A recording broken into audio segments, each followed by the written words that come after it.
Praise the Lord. കർത്താവായ യേശുക്രിസ്തുവിന്റെ പരിശുദ്ധ നാമത്തിന് നന്ദിയോടെ സ്തോത്രം ചെയ്യുന്നു. ഒരു പ്രഭാതം കൂടെ കാണുവാൻ ആയുസ്സിനെ ദീർഘമാക്കിയ സർവകൃപാലുവായ ദൈവത്തിന് എല്ലാ മഹത്വവും പുകഴ്ചയും കരയറ്റുകയും, രാവിലെ സമയം എല്ലാ തിരക്കുകളും മാറ്റിവെച്ച് പ്രാർത്ഥനയ്ക്ക് വേണ്ടി ഈ സൂം പ്ലാറ്റ്ഫോമിൽ കടന്നു വന്നിരിക്കുന്ന കർത്തൃദാസന്മാർ, ദൈവജനങ്ങൾ, യോഗത്തിന് നേതൃത്വം കൊടുക്കുന്ന കർത്താവിൻ്റെ ദാസി, എല്ലാവർക്കുമുള്ള ക്രിസ്തീയ പ്രഭാത വന്ദനങ്ങൾ, അഭിവാദ്യങ്ങൾ അറിയിക്കുന്നു. കർത്താവ് നമ്മെ എല്ലാവരെയും ധാരാളം സഹായിക്കട്ടെ. 2024 പിന്നിട്ട മാസങ്ങളിലൊക്കെ നമ്മെ സമൃദ്ധിയായി അനുഗ്രഹിച്ച കുറുകിപ്പോകാത്ത ദൈവത്തിൻ്റെ കരം നമ്മെ ഓരോരുത്തരെയും വീണ്ടും അനുഗ്രഹിക്കട്ടെ എന്ന് പ്രാർത്ഥിക്കുന്നു. ആത്മാർത്ഥമായി കർത്താവ് അങ്ങനെ നമ്മുടെ നടുവിൽ ചെയ്യട്ടെ. വളരെ പ്രാർത്ഥനയോടെ നമുക്ക് ദൈവവചന ധ്യാനത്തിലേക്ക് പ്രവേശിക്കാം. കഴിഞ്ഞ പ്രഭാതത്തിൽ നാം ധ്യാനിച്ച വേദഭാഗത്തിലേക്ക് തന്നെ ശ്രദ്ധയെ തിരിക്കുന്നു. യാക്കോബിന്റെ ലേഖനം 5-ാം അധ്യായം 17-ാം വാക്യത്തെ ആസ്പദമാക്കിയാണ് കഴിഞ്ഞ പ്രഭാതത്തിൽ നാം ദൈവവചനം ധ്യാനിച്ചത്. നമുക്ക് ആ ഭാഗത്തേക്ക് വേഗം പ്രവേശിക്കാം. യാക്കോബിന്റെ ലേഖനം 5-ാം അധ്യായം 17-ാമത്തെ വാക്യം. ഏലിയാവ് നമുക്ക് സമസ്വഭാവമുള്ള മനുഷ്യൻ ആയിരുന്നു. മഴ പെയ്യാതിരിക്കേണ്ടതിന് അവൻ പ്രാർത്ഥനയിൽ അപേക്ഷിച്ചു. 3 സംവത്സരവും 6 മാസവും ദേശത്ത് മഴ പെയ്തില്ല. കഴിഞ്ഞ ക്ലാസ്സിൽ നമ്മൾ ഏലിയാവിനെ കുറിച്ച് പറഞ്ഞ് ആരംഭിച്ചു. ഏലിയാവിൻ്റെ ചരിത്രം പൂർണ്ണമായി പറയാനുള്ള സമയം നമുക്ക് ലഭിക്കുമോ എന്നറിയില്ല. എങ്കിലും സാധാരണ കേട്ടുവരുന്ന ചിന്തകളിൽ നിന്ന് വ്യത്യസ്തമായിട്ടുള്ള ചില ആത്മിക ആലോചനകൾ നമുക്ക് പങ്കുവെക്കാൻ കർത്താവ് സഹായിക്കട്ടെ എന്ന് താല്പര്യപ്പെടുത്തുന്നു. ഇന്ന് നമ്മൾ ധ്യാനിപ്പാൻ പോകുന്നത് ഏലിയാവിൻ്റെ സന്ദേശത്തെക്കുറിച്ച് പറഞ്ഞാണ് തുടങ്ങുന്നത്. നമുക്ക് എന്താണ് ഏലിയാവിൻ്റെ സന്ദേശം എന്നുള്ളത് നമുക്ക് ശ്രദ്ധിക്കാം. 1 രാജാക്കന്മാരുടെ പുസ്തകം 17-ാം അധ്യായം അതിൻ്റെ 1-ാം വാക്യത്തിൽ ഏലിയാവിൻ്റെ സന്ദേശം എന്താണെന്ന് നമുക്ക് ശ്രദ്ധിക്കാം.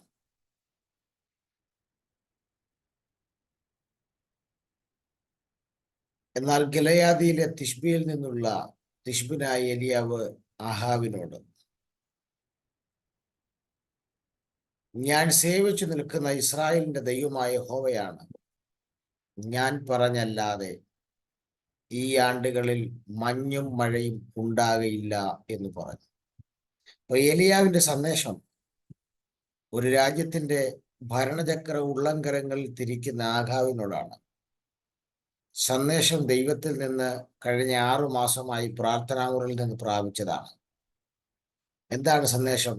ഞാൻ സേവിച്ചു നിൽക്കുന്ന ഇസ്രായേലിന്റെ ദൈവമായ യഹോവയാണ്, ഞാൻ പറഞ്ഞല്ലാതെ ഈ ആണ്ടുകളിൽ മഞ്ഞും മഴയും ഉണ്ടാകയില്ല എന്ന് പറഞ്ഞു. ഇതാണ് സന്ദേശം. ഈ സന്ദേശത്തിനകത്തുനിന്ന് അതിപ്രധാനപ്പെട്ട 3 ആത്മീക സത്യങ്ങൾ നിങ്ങളിലേക്ക് കൈമാറുകയാണ്. ഒന്നാമത്തെ ആത്മീക സത്യം,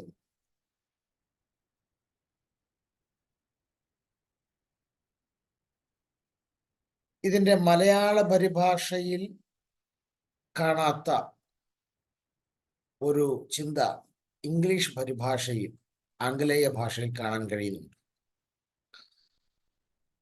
മലയാള തർജ്ജിമയിൽ വന്നൊരു മിസ്റ്റേക്കാണ്. മലയാള തർജ്ജിമയിൽ ഞാൻ സേവിച്ചു നിൽക്കുന്ന ഇസ്രായേലിന്റെ ദൈവമായ യഹോവയാണ് എന്നാണ്. യഹോവയാണ് എന്ന ഒരു പ്രയോഗമാണ്.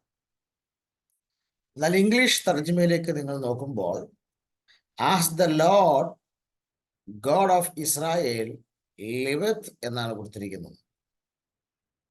ലിവത്ത് എന്നാണ് കൊടുത്തിരിക്കുന്നത് എന്ന് പറഞ്ഞാൽ ഏക സത്യ ദൈവമായ യഹോവ ജീവിക്കുന്നു എന്നാണ് ഇംഗ്ലീഷ് തർജ്ജിമ കൊടുത്തിരിക്കുന്നത്. ലിവത്ത് എന്നാണ് കൊടുത്തിരിക്കുന്നത്. ഞാൻ സേവിച്ചു നിൽക്കുന്ന ഇസ്രായേലിന്റെ ദൈവമായ യഹോവയാണ് എന്നതിന് പകരം as the Lord God of Israel ലിവത്ത് എന്ന് പറഞ്ഞാൽ ഇസ്രായേലിന്റെ ദൈവം ഏകസത്യ ദൈവമായ യഹോവ ജീവിക്കുന്നു എന്നാണ് ഇംഗ്ലീഷിൽ കൊടുത്തിരിക്കുന്നത്. അപ്പോൾ ഏലിയാവിന്റെ സന്ദേശത്തിനകത്തു നിന്നുള്ള ഒന്നാമത്തെ ആത്മീക സത്യം, ഏലിയാവിന് ഉണ്ടായ ഒന്നാമത്തെ ബോധ്യം, കഴിഞ്ഞ 6 മാസക്കാലം പ്രാർത്ഥനാ മുറിയിൽ നിന്ന് താൻ പ്രാർത്ഥിച്ചപ്പോൾ കിട്ടിയ ഒന്നാമത്തെ ബോധ്യം, ഇസ്രായേലിന്റെ ഏക സത്യദൈവമായ യഹോവ ഇന്നും ജീവിക്കുന്ന ദൈവമാണ് എന്നുള്ള ബോധ്യം ഏലിയാവിന് പ്രാർത്ഥനാ മുറിയിൽ നിന്ന് ലഭിച്ചു. ആ ബോധ്യമാണ് ചതുരംഗ സൈന്യമുള്ള ആഖാവിന്റെ അരമനയ്ക്കകത്ത് കയറി അവന്റെ നെഞ്ചിന് നേരെ വിരൽ ചൂണ്ടിക്കൊണ്ട് ഈ ദൂത് പറയാൻ ഏലിയാവിനെ പ്രേരിപ്പിച്ച ധൈര്യപ്പെടുത്തിയ ഘടകം. ഇന്ന് രാവിലെ സമയം പ്രാർത്ഥിക്കുന്ന ഈ സന്ദേശത്തെ ഗൗരവമായി കേൾക്കുന്ന ദൈവമക്കളോട് ആത്മാവ് ഇടപെടുന്നു. നീ സേവിക്കുന്ന ദൈവം, നിന്നെ വിളിച്ചിറക്കിയ ദൈവം ഇന്നും ജീവിക്കുന്നു എന്ന് നിന്റെ ഉള്ളിൽ ആഴമായ ബോധ്യമുണ്ടെങ്കിൽ ഏത് അന്ധകാര ശക്തിയുടെ നേരെയും വിരൽ ചൂണ്ടുവാൻ നിന്നെ ആ ധൈര്യം, നീ സേവിക്കുന്ന ദൈവം ജീവിക്കുന്നു എന്നുള്ള ആ ധൈര്യം നിന്നെ ഉപയോഗിക്കുമെന്നുള്ളതിനകത്ത് യാതൊരു സംശയവുമില്ല. പല ആളുകൾക്കും അവരുടെ ദൈവം ആരാണ്, എന്താണ് എന്നുള്ള ബോധ്യമില്ലാത്തതാണ് പ്രധാന പ്രതിസന്ധി. ഏലിയാവിന് ആ ബോധ്യം കിട്ടി. യഹോവ ജീവിക്കുന്നു. സ്തോത്രം. ധന്യനായ പൗലോസ്ലീഹായുടെ ഒരു സ്റ്റേറ്റ്മെന്റ് എന്നെ വളരെ സന്തോഷിപ്പിച്ച ഒരു സ്റ്റേറ്റ്മെന്റ് ഉണ്ട് പുതിയ നിയമത്തിൽ. 2 തിമോത്തിയോസിന്റെ ലേഖനം 1-ാം അധ്യായത്തിന്റെ 12-ാമത്തെ വാക്യത്തിൽ പൗലോസ് സ്റ്റേറ്റ്മെന്റ് പ്രഖ്യാപിക്കുന്നു. അതുനിമിത്തം തന്നെ ഞാൻ ഇതൊക്കെയും സഹിക്കുന്നു, എങ്കിലും ലജ്ജിക്കുന്നില്ല. ഞാൻ ആരെ വിശ്വസിച്ചിരിക്കുന്നു എന്നറിയുന്നു, അവൻ എൻ്റെ ഉപനിധി ആ ദിവസം വരെ സൂക്ഷിപ്പാൻ ശക്തനെന്ന് ഉറച്ചിരിക്കുന്നു. പൗലോസ് പറയുകയാണ്, ഏലിയാവിനെ പോലെ തന്നെ എൻ്റെ ദൈവം ആരാണെന്നുള്ള ബോധ്യം എനിക്കുണ്ട്. ഞാൻ ആരെ വിശ്വസിച്ചിരിക്കുന്നു എന്ന് എനിക്ക് നന്നായിട്ടറിയാം. ആരെയാണ് ഞാൻ വിശ്വസിച്ചിരിക്കുന്നത്?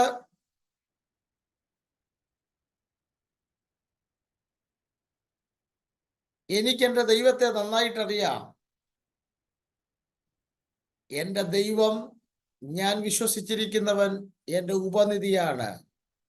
അവൻ എന്നെ ആ ദിവസം വരെ കാക്കുവാൻ, ആ ദിവസം വരെ സൂക്ഷിപ്പാൻ ശക്തൻ എന്നുള്ള ബോധ്യം എൻ്റെ അകത്തുണ്ട്. അതുകൊണ്ടാണ് ഞാൻ ഇതെല്ലാം സഹിക്കുന്നത്. അതുകൊണ്ടാണ് ഞാൻ ഒന്നിലും ലജ്ജിക്കപ്പെടാത്തത്. ഇന്ന് രാവിലെ സമയം ഈ ബോധ്യം നിങ്ങൾക്കുണ്ടോ പ്രിയപ്പെട്ടവരെ? നിങ്ങൾ സേവിക്കുന്ന ദൈവം, നിങ്ങളെ വിളിച്ചിറക്കിയ ദൈവം ആരാണെന്നുള്ള ബോധ്യം നിങ്ങൾക്കുണ്ടോ? അവൻ നിങ്ങളെ ആ ദിവസം വരെ സൂക്ഷിപ്പാൻ ശക്തൻ എന്നുള്ള ഉറപ്പ് നിങ്ങൾക്കുണ്ടോ? അങ്ങനെയുള്ളവർ എന്തും സഹിക്കും. അവർ ഒരിടത്തും ലജ്ജിക്കത്തില്ല. കാരണം ഏലിയാവിനെ പോലെ, പൗലോസിനെ പോലെ ആ ബോധ്യം നമ്മുടെ ഉള്ളിൽ തിളച്ചു മറിയേണ്ടത് അനിവാര്യമാണെന്ന് ദൈവാത്മാവ് ഓർമ്മപ്പെടുത്തുകയാണ്.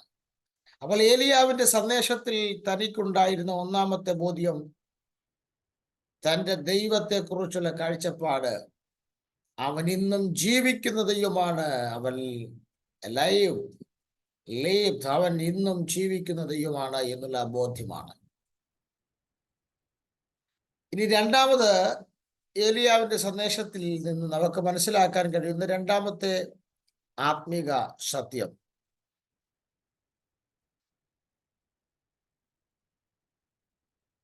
ഒന്ന് രാജാക്കന്മാർ 17-ാം അധ്യായത്തിന്റെ 1-ാം വാക്യത്തിൽ മറ്റൊരു പരാമർശമുണ്ട്. ഞാൻ സേവിച്ച് നിൽക്കുന്ന ഇസ്രായേലിന്റെ ദൈവമായ യഹോവയാണ്. അവിടെ ഞാൻ സേവിച്ച് നിൽക്കുന്ന എന്ന ഒരു പ്രയോഗമുണ്ട്. ഞാൻ സേവിച്ച് നിൽക്കുന്നു. ഏകവചന പ്രയോഗത്തിലാണ് ആ ദൂത് കൊടുത്തിരിക്കുന്നത്. ഞാൻ സേവിച്ച് നിൽക്കുന്ന എന്ന് പറഞ്ഞാൽ എൻ്റെ ദൈവം സ്വർഗത്തിൽ എവിടെയോ വസിക്കുന്നു എന്നല്ല, പിന്നെ ഞാൻ ആ ദൈവത്തിന്റെ മുൻപിലാണ് നിൽക്കുന്നത്. അതാണ് ഏലിയ പറഞ്ഞത്, ഞാൻ സേവിച്ച് നിൽക്കുന്ന. കണ്ടോ, നിൽക്കുന്ന ഏകവചന പ്രയോഗം എന്ന് പറഞ്ഞാൽ ഞാൻ സേവിക്കുന്ന ദൈവം സ്വർഗത്തിൽ ജീവിക്കുന്നു, അല്ലെങ്കിൽ സ്വർഗത്തിൽ എവിടെയോ ഉണ്ട് എന്നുള്ളതല്ല, പിന്നെ ഞാൻ ആ ദൈവത്തിന്റെ മുമ്പിൽ അവനെ സേവിച്ചുകൊണ്ട് നിൽക്കുകയാണ്. ഒന്നുകൂടെ ആഴമായി പറഞ്ഞാൽ ഏലിയാവിനുണ്ടായ രണ്ടാമത്തെ ബോധ്യം ദൈവ സാന്നിധ്യത്തെ കുറിച്ചുള്ള ബോധ്യമാണ്. ഒന്ന്, തൻ്റെ ദൈവം ജീവിക്കുന്നു എന്നുള്ള ബോധ്യമാണ് എങ്കിൽ, രണ്ട്, ദൈവ സാന്നിധ്യത്തെ കുറിച്ചുള്ള ബോധ്യമാണ്. അതുകൊണ്ടാണ് ഞാൻ സേവിച്ച് നിൽക്കുകയാണ്. ഏകസത്യ ദൈവമായ യഹോവയുടെ മുമ്പിൽ ഞാൻ അവനെ സേവിച്ചുകൊണ്ട് നിൽക്കുകയാണ്. ഒന്നുകൂടെ പറഞ്ഞാൽ ദൈവ സാന്നിധ്യത്തെ കുറിച്ചുള്ള ആ ബോധ്യം ഏലിയാവിന് ഉണ്ടായിരുന്നത് കൊണ്ടാണ് നെഞ്ചും നെറ്റിയും കൊടുത്ത് ഒരു പ്രതിബന്ധങ്ങളുടെ മുന്നിലും മുട്ടുമടക്കാതെ ആത്മയുദ്ധത്തിനു വേണ്ടി താൻ എഴുന്നേറ്റു വന്നത്. ഇന്ന് രാവിലെ സമയം പിശാച് ഏതെല്ലാം കെണികൾ ഒരുക്കിയാലും, ഏതെല്ലാം മാന്ത്രികന്മാർ താന്ത്രികന്മാർ നിനക്കെതിരെ വാദിച്ചു പോരാടി നിന്നാലും, കൃപ പ്രാപിച്ച ദൈവജനം മനസ്സിലാക്കുക, നിന്റെ കൂടെ നീ ആരാധിക്കുന്ന, നിന്നെ വിളിച്ച ദൈവത്തിന്റെ സാന്നിധ്യമുണ്ട്. ഞാൻ അവന്റെ മുമ്പിലാണ് 24 മണിക്കൂറും നിൽക്കുന്നത് എന്നുള്ള ആ ആഴമേറിയ ബോധ്യം നിന്റെ അകത്തുണ്ടെങ്കിൽ നിന്നെ തകർക്കാൻ ഉലകത്തിലെ ഒരു ശക്തിക്കും കഴിയത്തില്ല. കാരണം ഈ ലോകത്തിലെ ഏറ്റവും സേഫായ പ്ലേസിലാണ് നീ നിൽക്കുന്നത്. അതവന്റെ സാന്നിധ്യത്തിന്റെ മുൻപിലാണ്. അതവന്റെ സാന്നിധ്യത്തിന്റെ മുൻപിലാണ്. ഈ രാവിലെ സമയം എത്ര പേർക്ക് വിശ്വസിക്കാം? നീ വണ്ടി ഓടിക്കുമ്പോൾ, നീ ലാബാന്റെ ചതിക്കുഴികളിലൂടെ കടന്നു പോകുമ്പോൾ, നീ ഒരു വീട്ടിൽ ചെല്ലുമ്പോൾ, നീ എക്സെട്ര എവിടെ പോയാലും നീ അവന്റെ സാന്നിധ്യത്തിലൂടെയാണ് സഞ്ചരിക്കുന്നത്. നീ അവന്റെ കൺമുമ്പിലാണ് നിൽക്കുന്നത്. ആ ബോധ്യമാണ് നിന്നെ മുൻപോട്ട് നയിക്കുന്ന രണ്ടാമത്തെ ആത്മീക സത്യം. 16-ാം സങ്കീർത്തനത്തിന്റെ 8-ാമത്തെ വാക്യത്തിലേക്ക് വരുമ്പോൾ ഇതുമായി ബന്ധപ്പെട്ട് ദാവീദ് പറഞ്ഞ ഒരു സ്റ്റേറ്റ്മെന്റ്, വളരെ മനോഹരമായ ഒരു സ്റ്റേറ്റ്മെന്റ് ഉണ്ട്. ഞാൻ യഹോവയെ എപ്പോഴും എൻ്റെ മുമ്പിൽ വെച്ചിരിക്കുന്നു, അവൻ എൻ്റെ വലതുഭാഗത്തുള്ളത് കൊണ്ട് ഞാൻ കുലുങ്ങിപ്പോകയില്ല. കുലുക്കാൻ കഴിയുന്ന പ്രതിസന്ധികൾ വരികയില്ലെന്നല്ല ദാവീദ് പറഞ്ഞത്. പിന്നെ ഞാൻ യഹോവയെ എപ്പോഴും എൻ്റെ മുമ്പിൽ വെച്ചിരിക്കുന്നു. അപ്പൊ ഞാൻ അവന്റെ മുൻപിലാണ് നിൽക്കുന്നത്, ഞാൻ അവന്റെ മുൻപിലാണ് ഇരിക്കുന്നത്. അവൻ എന്നെ കണ്ടുകൊണ്ടിരിക്കുകയാണ്. അവൻ എൻ്റെ വലതുഭാഗത്തുണ്ട് എന്ന് പറഞ്ഞാൽ ദൈവ സാന്നിധ്യം എൻ്റെ കൂടെ ഉള്ളത് കൊണ്ട് ഞാൻ കുലുങ്ങത്തില്ല. പല നിലകളിൽ, പല രീതികളിൽ നിന്നെ കുലുക്കാൻ പിശാച് പല തന്ത്രങ്ങളുമായി, പല ടെക്നിക്കുകളുമായി അവൻ അടുത്തു വരും. പക്ഷേ വേണ്ടതുപോലെ നിന്നെ കുലുക്കാൻ അവന് കഴിയാത്തതിന്റെ കാരണം നിന്റെ കഴിവോ മിടുക്കോ അല്ല, പിന്നെയോ നിന്റെ കൂടെ നിൽക്കുന്ന ദൈവ സാന്നിധ്യമാണ്. ആ ബോധ്യമാണ് ഏലിയാവിനും ദാവീദിനും ഉണ്ടായിരുന്നത്. ഇന്ന് രാവിലെ സമയം ഈ വചനം കേൾക്കുന്ന പ്രിയപ്പെട്ടവർക്കും ആ ബോധ്യം ഉണ്ടായിരിക്കണം. ആ സാന്നിധ്യം കൂടില്ലായിരുന്നുവെങ്കിൽ നമ്മളിൽ പലരും ഇന്ന് രാവിലെ ഉണ്ടായിരിക്കുമായിരുന്നില്ല. പക്ഷേ നമ്മെ നിലനിർത്തിയിരിക്കുന്നത് അവന്റെ സാന്നിധ്യമാണ്. അവന്റെ സാന്നിധ്യത്തിനകത്താണ് നമ്മെ അവൻ മറച്ചിരിക്കുന്നത്. സ്തോത്രം. മൂന്നാമത്തെ ആത്മീക സന്ദേശത്തിലേക്ക് വേഗം വരട്ടെ. ഏലിയാവ് പറയുന്ന മൂന്നാമത്തെ ആത്മീക സന്ദേശം 1 രാജാക്കന്മാർ 17-ാം അധ്യായത്തിന്റെ 1-ാം വാക്യത്തിൽ തന്നെ കിടക്കുകയാണ്. ഞാൻ പറഞ്ഞല്ലാതെ ഈ ആണ്ടുകളിൽ മഞ്ഞും മഴയും ഉണ്ടാകയില്ല. സ്തോത്രം. ഇവിടെ ഏലിയാവിന്റെ ഒരു ഗ്രേറ്റ് കോൺഫിഡൻസ് ആണ് കാണുന്നത്. ഒരു വലിയ ആത്മവിശ്വാസം, ഒരു ഗ്രേറ്റ് കോൺഫിഡൻസ് കാണുകയാണ് ഏലിയാവിന്റെ. ഞാൻ പറഞ്ഞല്ലാതെ ഈ ആണ്ടുകളിൽ മഞ്ഞും മഴയും ഉണ്ടാകുകയില്ല. ഇങ്ങനൊരു പ്രഖ്യാപനം നടത്തണമെങ്കിൽ ആദ്യത്തെ 2 ബോധ്യമുള്ളവരെ നടത്താൻ പറ്റൂ. 1, ഞാൻ സേവിക്കുന്ന ദൈവം ജീവിക്കുന്നു. 2, എൻ്റെ ദൈവത്തിന്റെ സാന്നിധ്യം എൻ്റെ കൂടെയുണ്ട്. മൂന്നാമത്തെ ആത്മീക സന്ദേശം, എൻ്റെ ദൈവം എൻ്റെ പ്രാർത്ഥന കേൾക്കുന്നവനും എനിക്ക് വേണ്ടി പ്രവർത്തിക്കുന്നവനുമാണ് എന്നുള്ള ബോധ്യം ഏലിയാവിനുണ്ടായിരുന്നു.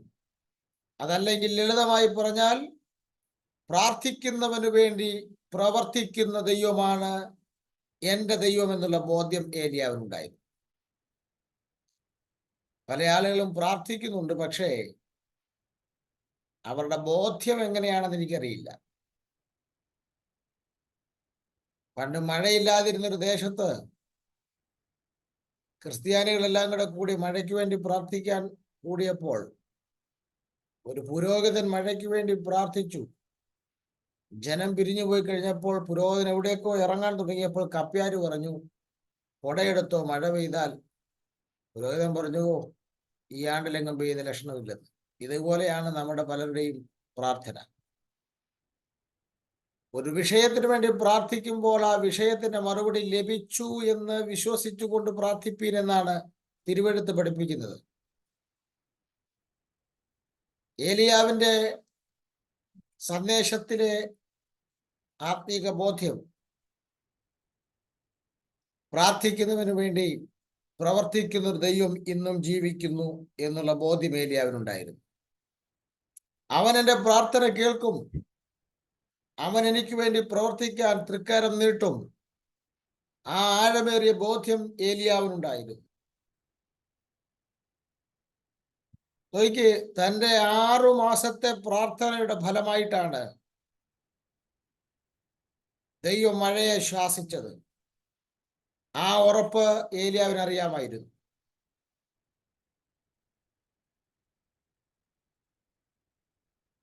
അപ്പോൾ പ്രാർത്ഥിക്കുന്നവന് വേണ്ടി പ്രവർത്തിക്കുന്ന ഒരു ദൈവമുണ്ട്. യോഹന്നാന്റെ സുവിശേഷം 5-ാം അധ്യായത്തിന്റെ 17-ാമത്തെ വാക്യത്തിലേക്ക് വരുമ്പോൾ അവിടെ കർത്താവായ യേശു ക്രിസ്തു പറയുന്ന മനോഹരമായൊരു സ്റ്റേറ്റ്മെന്റ് ഉണ്ട്. യോഹന്നാന്റെ സുവിശേഷം 5-ാം അധ്യായം 17-ാമത്തെ വാക്യം. യേശു അവരോട്, എൻ്റെ പിതാവ് ഇന്നുവരെയും പ്രവർത്തിക്കുന്നു, ഞാനും പ്രവർത്തിക്കുന്നു എന്ന് ഉത്തരം പറഞ്ഞു. എൻ്റെ പിതാവ് ഇന്നുവരെയും പ്രവർത്തിക്കുന്നു, ഞാനും പ്രവർത്തിക്കുന്നു. എന്താ ഇതിന്റെ അർത്ഥം? പിതാവും പുത്രനും പ്രാർത്ഥിക്കുന്നവർക്ക് വേണ്ടി 24 മണിക്കൂറും പ്രവർത്തിച്ചു കൊണ്ടേയിരിക്കുകയാണ്. ഇന്ന് രാവിലെ സമയം പരിശുദ്ധാത്മാവ് ഓർമ്മപ്പെടുത്തുകയാണ്, പ്രവർത്തിക്കാത്ത, കേൾക്കാത്ത, നിശ്ചലമായിരിക്കുന്ന ഒരു ദൈവത്തെ അല്ല നീ സേവിക്കുന്നത്. പ്രാർത്ഥിക്കുന്നവന് വേണ്ടി എവിടെയും ഇറങ്ങി വന്ന് പ്രവർത്തിക്കാൻ കരുത്തനായ ഒരു ദൈവത്തെയാണ് അതേ നാം സേവിക്കുന്നത്. ഈ 3 ബോധ്യം ഏലിയാവിന്റെ സന്ദേശത്തിൽ നിന്ന് കാണാം. 1, യഹോവ ജീവിക്കുന്നു. 2, യഹോവയുടെ സാന്നിധ്യം എൻ്റെ കൂടെയുണ്ട്. 3, അവൻ പ്രാർത്ഥിക്കുന്നവന് വേണ്ടി പ്രവർത്തിക്കുന്ന ദൈവമാണ്. സ്തോത്രം. ഇനി നമുക്ക് 1 രാജാക്കന്മാർ 17-ാം അധ്യായത്തിന്റെ 2-ാം വാക്യത്തിലേക്ക് നമ്മുടെ ശ്രദ്ധയെ തിരിക്കാം. 2-ാം വാക്യത്തിലേക്ക് നമ്മുടെ ശ്രദ്ധയെ തിരിക്കാം. സ്തോത്രം. അത് ഒന്ന് തൊട്ട് പറഞ്ഞിട്ട് നമുക്ക് ഇന്നത്തെ ദൈവവചന ധ്യാനം അവസാനിപ്പിക്കാം. 1 രാജാക്കന്മാർ 17-ാം അധ്യായം 2-ാം വാക്യം. പിന്നെ അവന് യഹോവയുടെ അരുളപ്പാട് ഉണ്ടായതെന്തെന്നാൽ. അപ്പോൾ ഇവിടുന്ന് മനസ്സിലാക്കാം, പിന്നെ അവന് യഹോവയുടെ അരുളപ്പാട് ഉണ്ടായി. സ്തോത്രം. NIV-യുടെ തർജ്ജിമയിൽ കൊടുത്തിരിക്കുന്നത് പിന്നെ എന്ന് പറഞ്ഞല്ല, അത് മലയാളത്തിലാണ് അങ്ങനെ തുടങ്ങുന്നത്. പിന്നെ അവന് യഹോവയുടെ അരുളപ്പാട് ഉണ്ടായതെന്നാൽ. NIV-യുടെ ഇംഗ്ലീഷ് തർജ്ജിമയിൽ കൊടുത്തിരിക്കുന്നത് then the word of the Lord came to Elia. then എന്ന് പറഞ്ഞാണ് തുടങ്ങുന്നത്. then the word of the Lord came to Elijah. അപ്പോൾ പിന്നെ അവന് യഹോവയുടെ അരുളപ്പാടുണ്ടായെന്നല്ല ഇംഗ്ലീഷ് തർജ്ജിമയിൽ കൊടുത്തിരിക്കുന്നത്. അപ്പോൾ അവന് യഹോവയുടെ അരുളപ്പാട് ഉണ്ടായത് എന്തെന്നാൽ എന്ന് പറഞ്ഞാണ് ഇംഗ്ലീഷ് തർജ്ജിമയിൽ കൊടുത്തിരിക്കുന്നത്. അപ്പോൾ അവന് യഹോവയുടെ അരുളപ്പാട് ഉണ്ടായത് എന്തെന്നാൽ. അപ്പോൾ അവന് യഹോവയുടെ അരുളപ്പാട് ഉണ്ടായത് എന്തെന്നാൽ എന്ന് പറയുമ്പോൾ മാനുഷികമായ ഒരു ചോദ്യം വരും, എപ്പോഴാണ് ഏലിയാവിന് ദൈവത്തിന്റെ അരുളപ്പാട് ഉണ്ടായത്? അതിന്റെ ഒന്നാമത്തെ മറുപടി,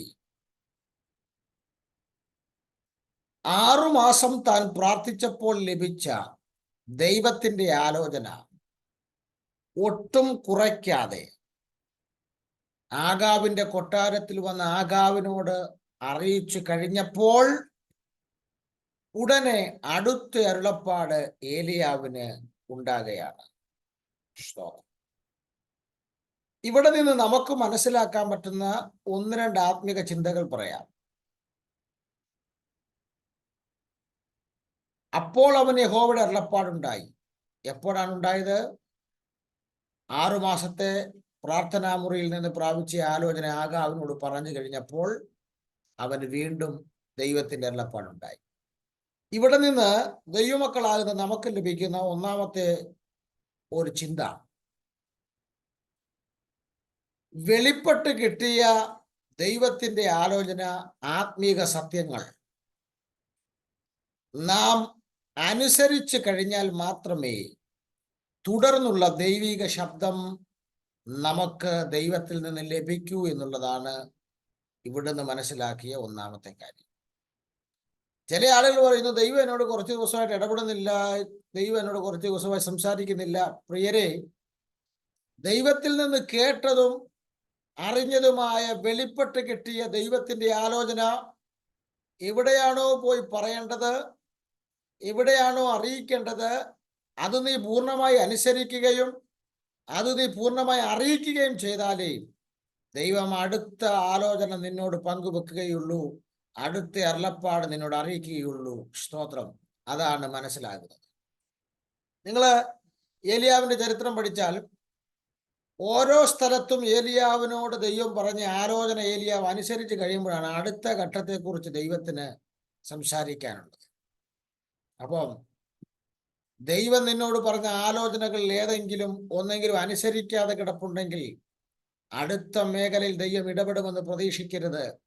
വെളിപ്പെട്ട് കിട്ടിയ ദൈവിക ശബ്ദം, വെളിപ്പെട്ട് കിട്ടിയ ദൈവിക ആലോചന പൂർണ്ണമായും അനുസരിക്കുന്നവന് അവനോടാണ് തുടർന്ന് ദൈവത്തിന് സംസാരിക്കാനുള്ളത്, അവനോടാണ് തുടർന്ന് ദൈവത്തിന് ഇടപെടാനുള്ളത്. സ്തോത്രം. നോക്കുക, രണ്ടാമതായി മനസ്സിലാക്കാൻ കഴിയുന്നത്, ദൈവത്തിന്റെ കാര്യപരിപാടി, ദൈവത്തിന്റെ ഹിതം ദൈവം ഘട്ടം ഘട്ടമായിട്ടാണ് വെളിപ്പെടുത്തി തരുന്നത്. അതാണ് ഇവിടുന്ന് മനസ്സിലാക്കാൻ പറ്റുന്ന രണ്ടാമത്തെ കാര്യം. ദൈവത്തിന്റെ കാര്യപരിപാടിയും ദൈവത്തിന്റെ ഹിതവും ദൈവം ഓരോ ഘട്ടമായിട്ടാണ് വെളിപ്പെടുത്തി തരുന്നത്. ഇതിന്റെ ഒരു തെളിവ് നമുക്ക് മനസ്സിലാക്കാൻ കഴിയുന്നത്, ദൈവം മുഴുവൻ കാര്യം കൂടെ ഒരു സമയത്ത് വെളിപ്പെടുത്തി തരികയില്ല. ഏലിയാവിനെ ആഗാവിന്റെ കൊട്ടാരത്തിലേക്ക് വിടാൻ തുടങ്ങുമ്പോൾ തന്നെ ഏലിയാവിന്റെ ലൈഫിലെ എൻഡിങ് വരെയുള്ള, അവസാനം വരെയുള്ള മുഴുവൻ കാര്യം കൂടെ അങ്ങ് വെളിപ്പെടുത്തി കൊടുത്താൽ പോരായിരുന്നോ? പക്ഷെ ദൈവത്തിന്റെ കാര്യപരിപാടി, ദൈവത്തിന്റെ ഹിതം അങ്ങനെയല്ല. ദൈവത്തിന്റെ ഹിതം ദൈവം നിന്റെ ലൈഫിനകത്ത് ഓരോ ഘട്ടം ഘട്ടമായിട്ടാണ് വെളിപ്പെടുത്തി തരുന്നത്. ഒരു സമയത്ത് ദൈവം ഒരു കാര്യമേ സംസാരിക്കുന്നുള്ളൂ. ഇവിടെ ഏലിയാവിന്റെ ലൈഫിൽ തന്നെ നോക്കി. ആദ്യം 6 മാസം പ്രാർത്ഥനാ മുറിയിൽ ഇരുന്നപ്പോൾ ദൈവം പറഞ്ഞു, നീ ആഗാവിന്റെ അടുത്ത് എന്ന് മഴ പെയ്യുകയില്ല എന്ന സന്ദേശം പറയുക. അത് കഴിഞ്ഞപ്പോൾ ദൈവം പറഞ്ഞു, നീ വേഗം കെരീത്തിൽ പോയി ഒളിച്ചിരിക്കുക. അത് കഴിഞ്ഞപ്പോൾ ദൈവം പറഞ്ഞു, നീ സാരഭാത്തിലേക്ക് ചെല്ലുക. അവിടെ സാരഭാത്തിൽ ഇരുന്നപ്പോൾ ദൈവം പറഞ്ഞു, നീ ആഗാവിന്റെ മുന്നിൽ നിന്നെ തന്നെ വെളിപ്പെടുത്തുക. അത് കഴിഞ്ഞപ്പോൾ മഴ പെയ്യും എന്നുള്ള സന്ദേശം പറയുക. നോക്കിക്കേ, ഓരോ ഘട്ടമായിട്ടാണ് അതാത് സമയങ്ങളിൽ ചെയ്യേണ്ട കാര്യങ്ങൾ ദൈവം ഏലിയാവിനെ തന്റെ ഹിതവും കാര്യപരിപാടിയും അറിയിച്ചുകൊണ്ടിരിക്കുന്നത്. അപ്പോൾ ഇന്ന് പ്രഭാതത്തിൽ ഈ സന്ദേശം കേൾക്കുന്ന പ്രിയപ്പെട്ടവർ ഓർക്കുക, ദൈവം ഒരു സമയത്ത് എല്ലാം കൂടെ നിന്നോടങ്ങ് അറിയിച്ച് ലൈഫിന്റെ അവസാനം വരെയുള്ള കാര്യങ്ങൾ പറഞ്ഞു തീർക്കുക എന്നുള്ളതല്ല. പകരം ദൈവം നിന്നോട് പറഞ്ഞ കാര്യങ്ങളെ നീ അനുസരിച്ച് കഴിയുമ്പോൾ അടുത്ത ഘട്ടമായി ദൈവം ഓരോ കാര്യങ്ങൾ നിന്നോട് സംസാരിക്കുകയും ഇടപെടുകയും ചെയ്തുകൊണ്ടിരിക്കുകയാണ്. ഇന്ന് രാവിലെ ഇങ്ങനെ നിനക്ക് നടക്കേണ്ടുന്ന വഴി കൃത്യമായ സമയത്ത്, കൃത്യമായ രീതിയിൽ, കൃത്യമായ ഘട്ടത്തിൽ പറഞ്ഞു തരുന്ന, നിന്നെ വഴി നടത്തുന്ന ഒരു ദൈവത്തെയാണ് നീ സേവിക്കുന്നത്. അതുകൊണ്ട് ഈ മണ്ണിൽ നീ തോക്കുവാൻ, പരാജയപ്പെടുവാൻ ഒരു സാധ്യതയുമില്ല. കാരണം കേട്ട ദൈവശബ്ദത്തിന് വില കൊടുക്ക്, അടുത്ത ദൈവശബ്ദം നിന്നെ തേടി വരും എന്നുള്ളതിൽ യാതൊരു തർക്കവുമില്ല. സ്തോത്രം. ഇത് ഏലിയാവിന്റെ ലൈഫിൽ മാത്രമല്ല, നിങ്ങൾ അബ്രഹാമിന്റെ ലൈഫ് പരിശോധിക്കുക. അബ്രഹാമിനോട് ദൈവം ആദ്യം പറഞ്ഞ്, കാണിപ്പാനിരിക്കുന്ന ദേശത്തേക്ക് നീ പുറപ്പെടുവാൻ പറഞ്ഞു. യാത്ര പുറപ്പെട്ട് കഴിഞ്ഞപ്പോൾ ഓരോ സ്ഥലത്ത് ചെല്ലുമ്പോൾ ഇവിടെ കൂടാരം അടിക്കുക, ഇവിടുന്ന് പുറപ്പെട്. ഓരോ സ്ഥലത്ത് വെച്ചാണ് താൻ ഓരോ പ്രാവശ്യവും ദൈവശബ്ദം കേട്ട് താൻ കനാനിലേക്ക് മൂവ് ചെയ്യുന്നത്. കേട്ടോ? അല്ലാതെ യാത്ര പുറപ്പെട്ടപ്പോൾ തന്നെ എല്ലാ കാര്യവും പറഞ്ഞ് വൈൻഡപ്പ് ചെയ്യുകയല്ല. പിന്നെ യാത്ര പുറപ്പെട്ട് ആദ്യം കേട്ട ദൈവശബ്ദത്തെ അനുസരിച്ച് കഴിഞ്ഞപ്പോൾ അടുത്തത് ഘട്ടമായി ദൈവം അബ്രഹാമിനോട് സംസാരിച്ചു കൊണ്ടിരിക്കുകയാണ്. സ്തോത്രം. ഇത് എത്ര മനോഹരമായിട്ടുള്ള ദൈവത്തിന്റെ ഹിതമാണ്, കാര്യപരിപാടിയാണ്. പുതിയ നിയമത്തിലേക്ക് വരുമ്പോൾ ശൗൽ എന്ന പൗലോസ്, അദ്ദേഹത്തിന്റെ ജീവിതവും നമുക്ക് അതുപോലെ തന്നെയാണ് കാണുന്നത്. ആദ്യം ദമസ്കോസിൽ വെച്ച് ശൗൽ ചോദിച്ചു, ഞാൻ എന്താണ് ചെയ്യേണ്ടത്? ദമസ്കോസിന്റെ പടിവാതിക്കൽ വെച്ച് ശൗൽ എന്ന ക്രിസ്ത്യാനികളെ ഉപദ്രവിച്ച, ന്യായപ്രമാണത്തിൽ എരിവുള്ള മനുഷ്യനെ ദൈവം സന്ദർശിക്കുന്നു. കുതിരപ്പുറത്തുനിന്ന് അദ്ദേഹം താഴെ വീഴുന്നു. സൂര്യനെ വെല്ലുന്ന ഒരു വെളിച്ചം തന്നെ തൊടുകയാണ്. അവിടെ വെച്ച് താൻ ചോദിക്കുന്നു, ഞാൻ എന്താണ് ചെയ്യേണ്ടത്? ഉടനെ അവിടെ വെച്ച് ദൈവം, കർത്താവായ യേശു ക്രിസ്തു ശൗലിനോട് ആലോചന പറഞ്ഞു കൊടുക്കുന്നുണ്ട്. നീ എന്ത് ചെയ്യണം? നീ എഴുന്നേറ്റ് ദമസ്കോസിലേക്ക് പോകണം. നീ ചെയ്യേണ്ടത് അവിടെ വെച്ച് ഞാൻ നിന്നോട് അറിയിക്കും. അങ്ങനെയാണ് അവിടെ വ്യക്തമായി രേഖപ്പെടുത്തിയിരിക്കുന്നത്. നീ ചെയ്യേണ്ടത് ഞാൻ നിന്നോട് അവിടെ വെച്ച് അറിയിക്കും. അപ്പോസ്തലപ്രവൃത്തി 9-ാം അധ്യായം 6-ാം വാക്യത്തിൽ അത് എഴുതിയിട്ടുണ്ട്. അപ്പോൾ ഞാൻ എന്ത് ചെയ്യണമെന്ന് ചോദിച്ചപ്പോൾ നീ എഴുന്നേറ്റ് ദമസ്കോസിലേക്ക് പോകുക, അവിടെ വെച്ച് ഞാൻ നിന്നോട് നീ ചെയ്യേണ്ടത് അറിയിക്കും. കണ്ടോ, ഘട്ടം ഘട്ടമായിട്ടാണ് ദൈവം സംസാരിക്കുന്നത്. കർത്താവായ യേശു ക്രിസ്തു പ്രാർത്ഥിക്കാൻ പഠിപ്പിച്ചപ്പോഴും എന്താണ് പറഞ്ഞത്? ലൂക്കോസ് 11 ആദ്യത്തെ 4 വാക്യങ്ങളിൽ ഓരോ ദിവസത്തേക്കുള്ള അപ്പം, അന്നന്നത്തേക്കുള്ള അപ്പം ചോദിക്കാനാണ് പറഞ്ഞത്. ഇന്നത്തേക്കുള്ളത് ഇന്ന് ചോദിക്കേ, നാളത്തേക്കുള്ളത് നാളെ ചോദിക്കേ എന്ന് പറഞ്ഞാൽ ഓരോ ദിവസവും ഓരോ ദിവസത്തെ ആലോചന പറഞ്ഞു തരുന്ന ഒരു ദൈവം. ഇന്ന് രാവിലെ സമയം ഈ വചനം നിങ്ങളുടെ ഹൃദയത്തിനകത്തേക്ക് പ്രവേശിക്കുമ്പോൾ നമ്മുടെ ദൈവത്തിൻ്റെ അതിമനോഹരമായിട്ടുള്ള ആലോചനകൾ, ഒന്ന്, കേട്ട ദൈവശബ്ദം അനുസരിച്ചാൽ അടുത്തത് നിന്നെ തേടി വരും. 2, അവൻ നിന്നോട് ഘട്ടം ഘട്ടമായും അവൻ നിന്നോട് വിവിധ സമയങ്ങളിലായിട്ടും സംസാരിച്ച് നടക്കേണ്ടുന്ന വഴി പറഞ്ഞു തരുന്ന ഒരു ദൈവമാണ്. ഇന്ന് രാവിലെ സമയം ആ ദൈവത്തിന്റെ മുമ്പിൽ നമ്മെ ഒന്ന് വിധേയപ്പെടുത്താം. ഇന്ന് രാവിലെ സമയം നമുക്ക് നടക്കേണ്ടുന്ന വഴി, അടുത്ത മണിക്കൂറുകളിൽ നമുക്ക് മൂവ് ചെയ്യേണ്ട വഴി നിന്നോട് വിവിധമായി ഘട്ടഘട്ടമായി പറഞ്ഞ് നിന്നെ ഡെസ്റ്റിനിയിൽ എത്തിക്കുവാൻ അവൻ കഴിയുന്ന കരുത്തനായ ദൈവമാണെന്ന് വിശ്വസിക്കാൻ എത്ര ദൈവമക്കൾക്ക് കഴിയുന്നുണ്ട്? അവരെ ഓർത്ത് ഞാൻ കർത്താവിനെ സ്തോത്രം ചെയ്യുകയാണ്. 1 രാജാക്കന്മാരുടെ പുസ്തകം 17-ാം അധ്യായത്തിന്റെ 1-ാം വാക്യവും 18-ാം അധ്യായത്തിന്റെ 1-ാം വാക്യവും തമ്മിൽ 3 വർഷത്തെ ഇടവേളയുണ്ട്.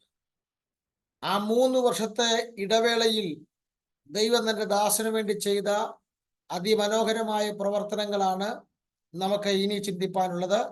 ദൈവം അനുവദിച്ചാൽ നാളെ നമുക്ക് ആ വിഷയങ്ങളെക്കുറിച്ച് ചിന്തിക്കാം. ഇന്ന് പ്രാർത്ഥനയ്ക്കായി തലകൾ വണക്കാം, കണ്ണുകൾ മൂടാം, ഒരുമിച്ച് പ്രാർത്ഥിക്കാം.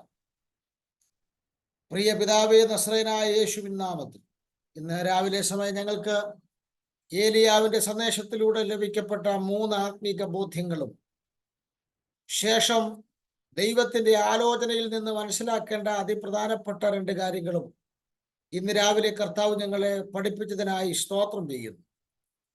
അങ്ങയുടെ ദാസന്മാരെ, ദാസിമാരെ ഈ വചനത്താൽ അങ്ങ് നിറയ്ക്കണമേ. വചനത്താൽ സംതൃപ്തി പ്രാപിപ്പാൻ അവരെ സഹായിക്കണം. പിതാവിന്റെയും പുത്രന്റെയും പരിശുദ്ധാത്മാവിന്റെ നാമത്തിൽ ബ്ലസ് ചെയ്യും. കൃപമേൽ കൃപ കൂടെ ഇരിക്കും, അത്ഭുതം ചെയ്യും. പ്രാർത്ഥന കേട്ടതിന് സ്തോത്രം, യേശു ക്രിസ്തുവിൻ ധന്യമുള്ള നാമത്തിൽ തന്നെ, ആമേൻ. കർത്താവ് പ്രാർത്ഥനയും യാചനയും കേട്ടതിനായി സ്തോത്രം ചെയ്യാം. സ്തോത്രം, സ്തോത്രം, സ്തോത്രം, സ്തോത്രം. പിതൃപുത്ര പരിശുദ്ധാത്മാകാം ത്രിയേക ദൈവത്തിന്റെ കൃപയും സമാധാനങ്ങളും ആശീർവാദം പ്രാർത്ഥിച്ച വിഷയങ്ങളോടും കേട്ട ദൈവവചനത്തോടും പിരിയുന്ന നാം ഓരോരുത്തരോടും ദൂരത്തും ചാരത്തുമുള്ള എല്ലാ വിശുദ്ധന്മാരും കർത്താവായ യേശു ക്രിസ്തുവിന്റെ 2ാമത്തെ മേഘപ്രത്യക്ഷത വരെ ഇന്നും എന്നേക്കും കൊണ്ടായിരിക്കുമാറാകട്ടെ. യേശു ക്രിസ്തു മുഖാന്തരം നമുക്ക് ജയം നൽകിയ പിതാവായ ദൈവത്തെ ശക്തിയോടെ സ്തുതിക്കാം. ഹല്ലേലൂയ, ഹല്ലേലൂയ, ആമേൻ. കർത്താവായ യേശുവേ, വേഗം വരണമേ. എല്ലാവർക്കും സമാധാനം, വന്ദനം. കർത്താവ് ഈ വചനങ്ങളാൽ നമ്മെ ധാരാളം സഹായിക്കട്ടെ. God bless you.